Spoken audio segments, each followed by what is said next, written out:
नमस्कार दोस्तों। इस वीडियो में हम जानेंगे ब्रह्मांड के बारे में।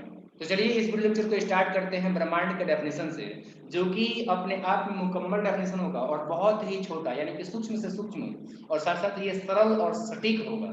तो ये डेफिनेशन है, अस्तित्वमान द्रव्य और ऊर्जा के सम्मिलित रूप को ही ब्रह्मांड कहते हैं। यानी कि इसमें दो बात आपको याद रखना है। एक तो द्रव्य, ऐसा द्रव्य जो आपके इमेजिन का नहीं बल्कि सच में कहीं ना कहीं मौजूद हो, ऐसा पदार्थ। द्रव्य का मतलब पदार्थ होता है। और दूसरा है ऊर्जा। तो ऐसा पदार्थ जो मौजूद हो, जिसका अस्तित्व हो और ऊर्जा का सम्मिलित रूप ही ब्रह्मांड कहलाता है। ये एक बहुत ही सटीक डेफिनेशन हो गया। अब दूसरे शब्दों में भी हम बता सकते हैं कि सूक्ष्मतम अणुओं से लेकर यानी कि छोटे से छोटे अणुओं परमाणुओं से लेकर जिसका कि अस्तित्व हो, महाकाय यानी कि बड़े से बड़े आकाश गंगाओं तक के सम्मिलित रूप को ही हम लोग ब्रह्मांड कहते हैं। अब हम बात करते हैं ब्रह्मांड की उत्पत्ति से संबंधित सिद्धांतों के बारे में। तो इसमें वैसे तो कई सारे सिद्धांत हैं, लेकिन हम बात करेंगे जो प्रमुख सिद्धांत हैं उनके बारे में। और इस वीडियो में हम लोग 4 प्रमुख सिद्धांतों के बारे में बात करेंगे, जिसमें से कि पहला है महाविस्फोट सिद्धांत, जिसको हम लोग बिग बैंग थ्योरी बोलते हैं। और इसको बेल्जियम के एक खगोल वैज्ञानिक एव जॉर्ज लेमेंटियर ने दिया था। दूसरा है साम्य अवस्था या सतत सृष्टि या सतत अवस्था संकल्पना सिद्धांत, जिसको इंग्लिश में बोलते हैं स्टेडी स्टेट थियरी। इसको 2 खगोल वैज्ञानिकों ने दिया था, एक थॉमस गोल्ड और दूसरे थे हरमन बॉडी। तीसरा हमारा सिद्धांत है ब्रह्मांड की उत्पत्ति को बताने वाला दोलन सिद्धांत, यानी कि पल्सेटिंग यूनिवर्स थियरी। इसको जो है ड्वायलन संडेजा ने दिया था। और लास्ट है आपका स्फीति सिद्धांत, जिसको कि अलेन गुथ ने दिया था। इसको इंग्लिश में जो हम लोग इनफ्लेशनरी थियरी बोलते हैं। अब कुछ नोट्स याद रखना, ब्रह्मांड की उत्पत्ति के संबंध में जो है सबसे जो मान्य सिद्धांत यानी कि सर्वाधिक जो मान्य सिद्धांत या कह सकते हैं सर्वमान्य सिद्धांत है, ये है महाविस्फोट सिद्धांत, जिसको हम लोग बिग बैंग थियरी बोलते हैं। और जिसका कि मैंने अभी भी बताया था कि बेल्जियम के एक खगोल वैज्ञानिक और पादरी एव जॉर्ज लेमेंटियर ने दिया था। लेकिन इसका व्याख्या अगर आपसे कोई पूछता है तो आप बताओगे रॉबर्ट बैगोनेर ने दिया था, मतलब कि व्याख्या किया था। तो ये बातें 3 जो है नोट्स के रूप में आप लोग को याद रखना है। चलिए अब हम बात करते हैं सर्वमान्य जो ब्रह्मांड की उत्पत्ति का सिद्धांत था, महाविस्फोट सिद्धांत, उसके बारे में। तो ये है क्या, सबसे पहले डिस्कस करेंगे कि महाविस्फोट सिद्धांत है क्या। तो याद रखना है कि महाविस्फोट सिद्धांत जो है ये ब्रह्मांड की उत्पत्ति का ऐसा सिद्धांत है जिसके अनुसार ऐसा माना जाता है कि आरंभ में वो सारा वस्तु जिससे कि ब्रह्मांड बना हुआ है, वो एक छोटे से गोलक यानी कि एक सिंगल परमाणु या उससे भी जो है छोटे रूप में एक किसी स्थान पर स्थित था। यानी कि उसका आयतन जो है आपका बहुत ही सूक्ष्म था, जैसा कि मैंने अभी बताया कि परमाणु से भी छोटा। और इसका तापमान और घनत्व ये दोनों के दोनों इतने अधिक थे कि मान सकते हो कि ये इनफाइनाइट था, अनंत था। दूसरा जो आपको बात याद रखना है कि महाविस्फोट सिद्धांत के बारे में, एक तो आपने जान लिया कि शुरू शुरू में जो आपका ब्रह्मांड के जो भी पदार्थ है वो सारे सारे जो है आपके परमाणु से भी छोटे एक पाउच के अंदर में जो है बंद थे, किसी एक स्थान पर थे, और उसका टेम्परेचर और डेंसिटी जो था वो आपका इनफाइनाइट था। दूसरा, इसमें अत्यधिक समकेंद्रण के कारण जो है उस बिंदु में अचानक से विस्फोट हुआ, जिसको कि हम लोग महाविस्फोट या ब्रह्मांडीय विस्फोट या बिग बैंग कहते हैं। अब इस अचानक विस्फोट की वजह से पदार्थों का जो है लगातार प्रसार या बिखराव होने लगा। जैसे कि बम फटता है तो उसके अंदर में जो भी मौजूद पाउडर होते हैं वो चारों तरफ फैलने लगते हैं, उसी प्रकार से इससे क्या होगा कि सामान्य पदार्थ निर्मित हुए। और इस अलगाव के कारण जो काले पदार्थ बने, उसके समूहन से अनेक प्रकार के जो ब्रह्मांडीय पिंड है उनका सृजन हुआ। जैसे कि तारा हो गया, ग्रह है, ठीक है, उपग्रह है, क्षुद्र ग्रह है, धूमकेतु है, ये सब जो है चीजें उसी काले पदार्थों से जो है बने। वैज्ञानिकों का ऐसा विश्वास है या कह सकते हैं कि ऐसा अनुमान है कि ये जो महाविस्फोट यानी कि बिग बैंग की जो घटना है, ये आज से 13.7 अरब साल पहले यानी कि 13.7 अरब सॉरी बिलियन साल पहले हुआ था, या कह सकते हैं कि 1370 करोड़ साल पहले हुआ था।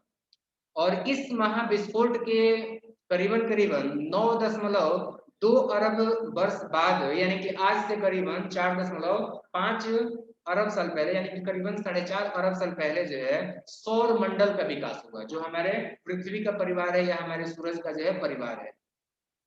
और जब वो सौर मंडल का जो है सृजन हुआ तो उसके साथ साथ ही आपका ग्रह और उपग्रहों का भी निर्माण हुआ, यानी कि हमारी पृथ्वी और जो भी चंद्रमा या फिर फोबोस, टिमोस या गिनीमेड जो भी उपग्रह है, इन सब का भी जो है निर्माण हुआ।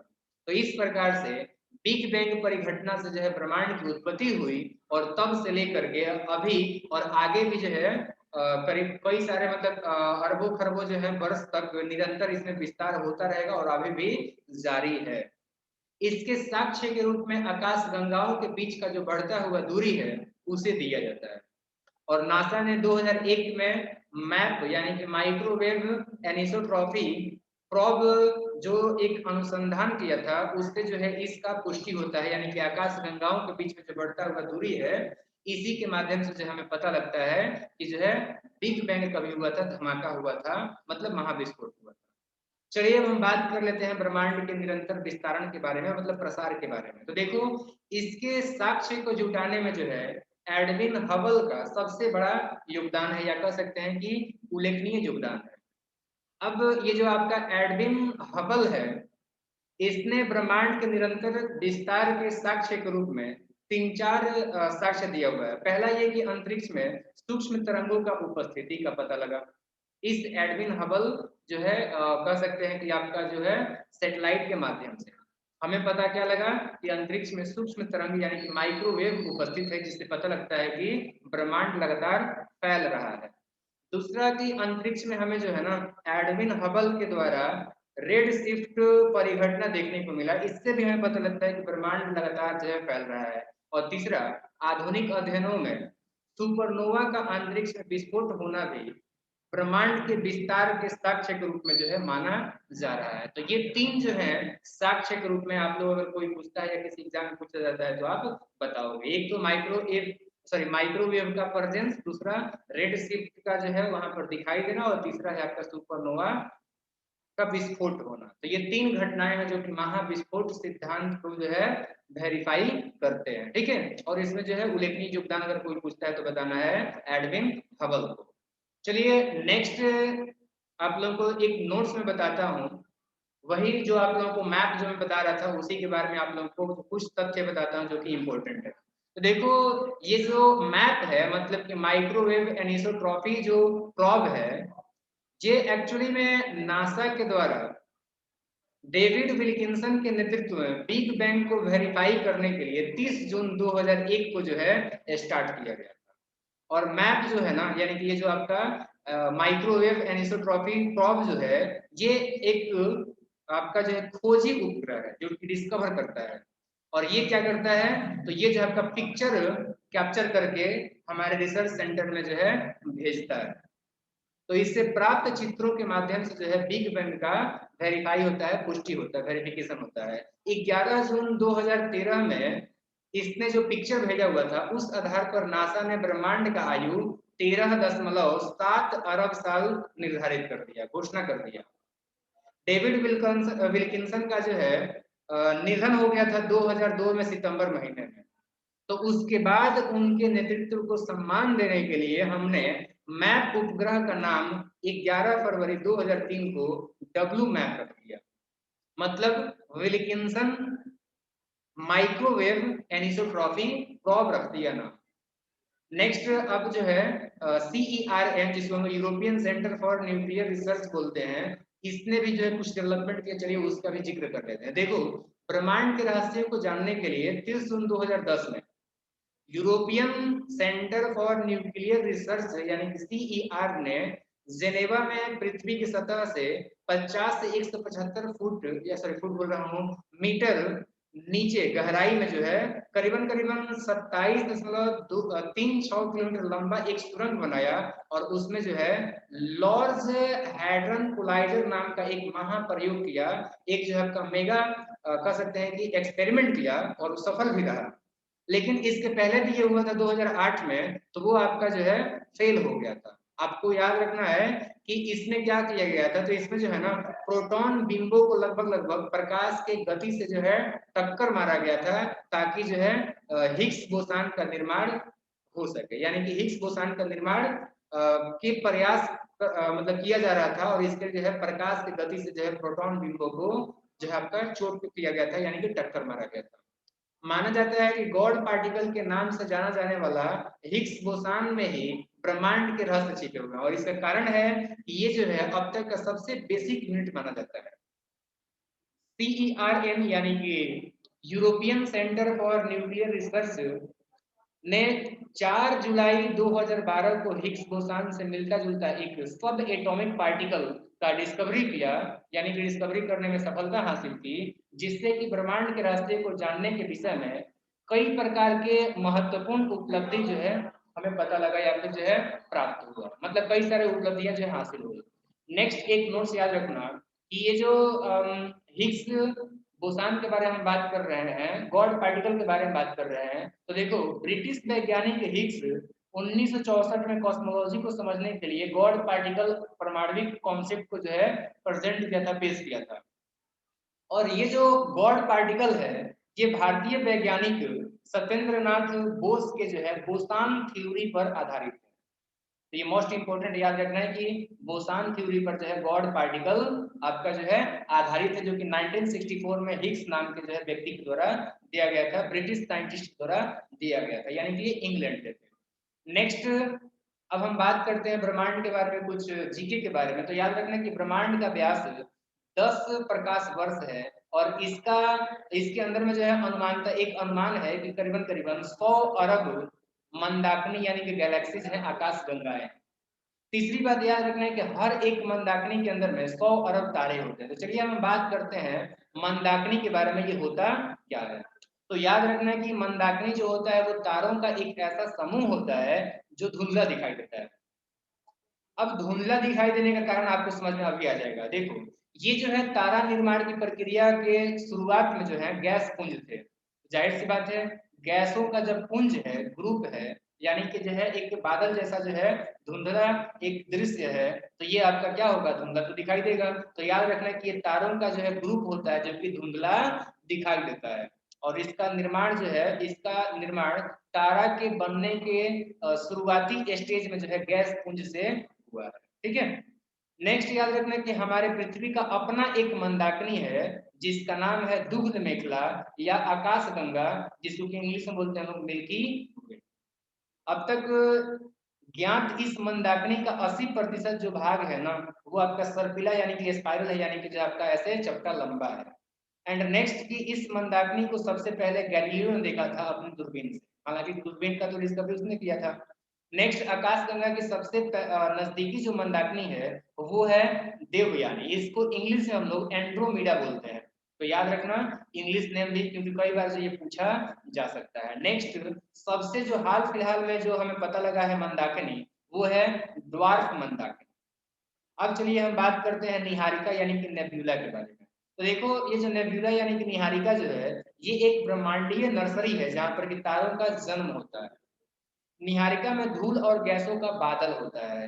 सभी तारों का जन्म वैसे तो निहारिका में ही होता है, सिर्फ कुछ दुर्लभ अवसरों को छोड़कर, जिसमें कि 2 न्यूट्रॉन तारे एक श्याम बीवर बनाते हैं। वैसे ये न्यूट्रॉन तारे और श्याम बीवर ये दोनों के दोनों जो है ना मृत तारे माने जाते हैं। तो इस तरीके से भी आप कह सकते हो कि सभी तारों का जन्म आपका निहारिका से होता है, क्योंकि न्यूट्रॉन और श्याम बीवर का अगर नहीं होता है तो ये तो आपके मृत तारे हैं। यहाँ पर पाए जाने वाले गैसों में अगर बात करोगे तो हाइड्रोजन गैस, हीलियम गैस और कुछ दूसरे जो है आयोनाइज्ड प्लाज्मा गैसें होती हैं। नेक्स्ट निहारिका जो है ना दो अलग अलग कारणों से बनती है। एक तो हो जाएगा ब्रह्मांड की उत्पत्ति, जैसा कि मैंने पहले बताया कि निहारिका क्या होता है। निहारिका जो है ना ये आपका धूल और गैस, इन दोनों का क्या क्या क्या होता है, इन दोनों का जो है आपका बादल होता है। ठीक है। और आपको पता है कि ब्रह्मांड का उत्पत्ति का अगर आप बात करते हो तो ये आपका बिग बैंग से हुआ था। तो जब बिग बैंग यानी कि धमाका हुआ था, जैसे पटाखे का धमाका होता है, तो उसके अंदर जो भी बारूद या फिर गैसें या फिर जो है धूल कण होते हैं वो बाहर आपके चारों तरफ प्रसारित हो जाते हैं, एक जो है आपका कोहरा जैसा बादल जैसा जो है दृश्य देखने को मिलता है। उसी प्रकार से जो है आपका जब ब्रह्मांड की उत्पत्ति के दौरान आपका बिग बैंग हुआ, तो उस समय जो है आपका धूल कण या फिर गैसों का जो है एक फवारा चारों तरफ आपका बिखरा होगा। तो ये आपका क्या है, ये आपका निहारिका हो गया। दूसरा, किसी विस्फोटक तारे से बना हुआ सुपरनोवा, यानी कोई विस्फोटक तारा के अंदर में जब विस्फोट होता है तो उसको सुपरनोवा बोलते हैं। जैसे मान लो कि आपका सूरज है, इस सूरज के अंदर में अगर एक विस्फोट होता है तो उसको सुपरनोवा बोलते हैं। तो सुपरनोवा में क्या हुआ, विस्फोट हुआ, और जब ये विस्फोट हुआ तो इससे भी जो है उस तारे के अंदर में जो भी धूल कण या फिर गैस होंगी वो चारों तरफ आपका जो है फैलेंगी, एक बादल जैसा दिखाई देगा, तो वो भी आपका निहारिका है। तो याद रखना कि दो कारणों से निहारिका बनता है, एक ब्रह्मांड की उत्पत्ति से और दूसरा सुपरनोवा से। ठीक है, नेक्स्ट, ब्रह्मांड के जन्म के बाद जन्मे परमाणुओं से धूल और गैसों का बादल का निर्माण हुआ। सुपरनोवा जो पदार्थ उत्सर्जित सुपरनोवा से जो पदार्थ उत्सर्जित होता है, इससे भी निहारिका का जन्म होता है, जैसे कि मैंने पहले भी बताया था।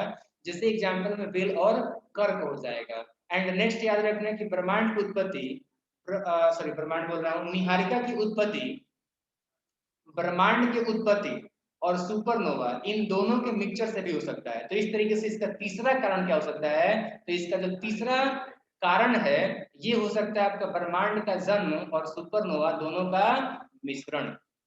ठीक है, अब चलिए बात कर लेते हैं निहारिका के कुछ प्रकारों के बारे में। तो कुछ प्रमुख प्रकारों के बारे में हम बात करते हैं। पहला है आपका उत्सर्जन निहारिका।